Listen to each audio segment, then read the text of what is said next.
Selain canvassing, juga ada metode tatap muka. Metode ini bisa dikatakan kebalikan dari metode canvassing.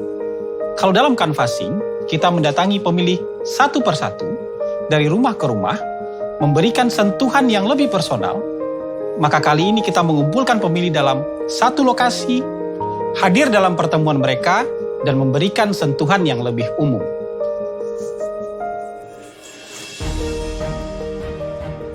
Kelebihan pertemuan tatap muka ini dibandingkan canvassing adalah lebih efisien dari sisi waktu. Ketika tatap muka, Anda lebih punya banyak waktu untuk menyampaikan ide, gagasan, serta janji-janji kampanye Anda kepada pemilih. Para pemilih yang hadir pun lebih punya waktu untuk menggali apa yang ingin mereka ketahui dari seorang calon. Kalau Anda seorang ahli pidato, Anda seorang orator yang handal, atau Anda seorang penutur yang mumpuni, pencerita yang baik, maka pertemuan tatap muka ini akan memberikan nilai lebih buat Anda.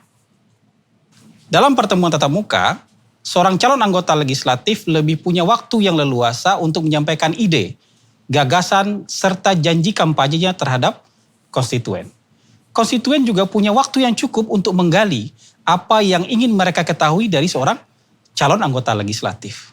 Kalau Anda seorang orator yang handal, seorang ahli pidato yang mumpuni, atau seorang penutur yang baik, pencerita yang baik, maka Anda akan punya keuntungan lebih dari metode tatap muka ini. Dari sisi pendekatan terhadap kelompok pemilih, maka pertemuan tatap muka bisa dibagi dua. Pendekatan teritorial dan pendekatan komunitas. Pendekatan teritorial lebih baik dan lebih terukur, karena setiap caleg bisa membuat daftar daerah target yang sudah mereka datangi. Tapi pendekatan komunitas juga tetap perlu dilakukan untuk menambal kekurangan jangkauan pendekatan teritorial. Kalau Anda sudah selesai mendatangi seluruh daerah target, maka Anda boleh menambah pertemuan tatap muka dengan melakukan pendekatan terhadap komunitas hobi, komunitas kreatif, kelompok pemuda, organisasi agama, dan yang lain-lain.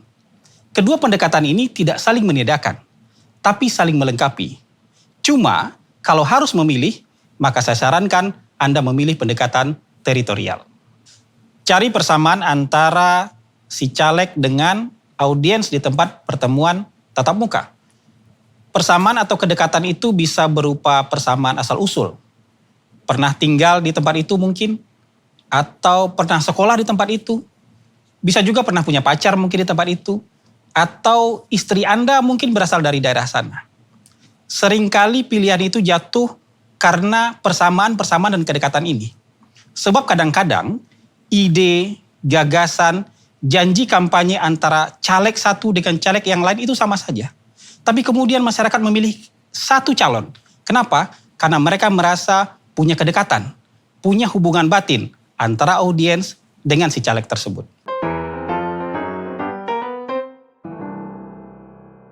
Tantangan dalam mengadakan kegiatan tatap muka ini adalah bagaimana supaya acara ini tetap cair, guyup, dan menyenangkan buat masyarakat.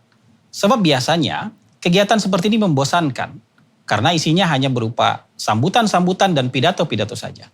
Maka cara terbaik untuk mengadakan kegiatan tatap muka adalah menyerahkan pengelolaannya kepada masyarakat. Sebab masyarakat paling tahu apa yang membuat hati mereka senang. Kalau masyarakatnya suka kumpul-kumpul dan makan-makan, maka kegiatan tatap muka bisa diselenggarakan sekaligus acara kumpul-kumpul dan makan-makan. Kalau masyarakatnya suka nonton bola bersama, maka kegiatan kampanye tatap muka bisa dibarengi dengan acara nonton bola bersama. Kalau masyarakatnya suka taklim, suka pengajian, maka tatap muka terbaik adalah si caleg hadir di acara taklim mereka. Kalau ternyata masyarakatnya suka bermusik dan bernyanyi, maka kegiatan tatap muka juga harus menyediakan ruang untuk itu.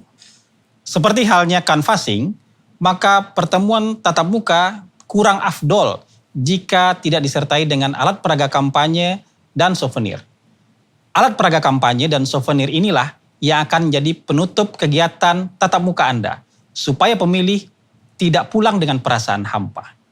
Mengenai jenis pemilihan souvenir, Dan cerita di balik souvenir sudah pernah saya jelaskan pada sesi canvassing. Pada prinsipnya tidak jauh berbeda. Ya, saya sudah selesai menjelaskan dua metode.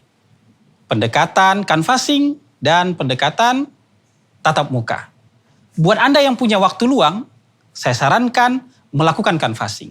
Tapi buat Anda yang waktunya terbatas sekali, saya sarankan untuk memilih metode tatap muka.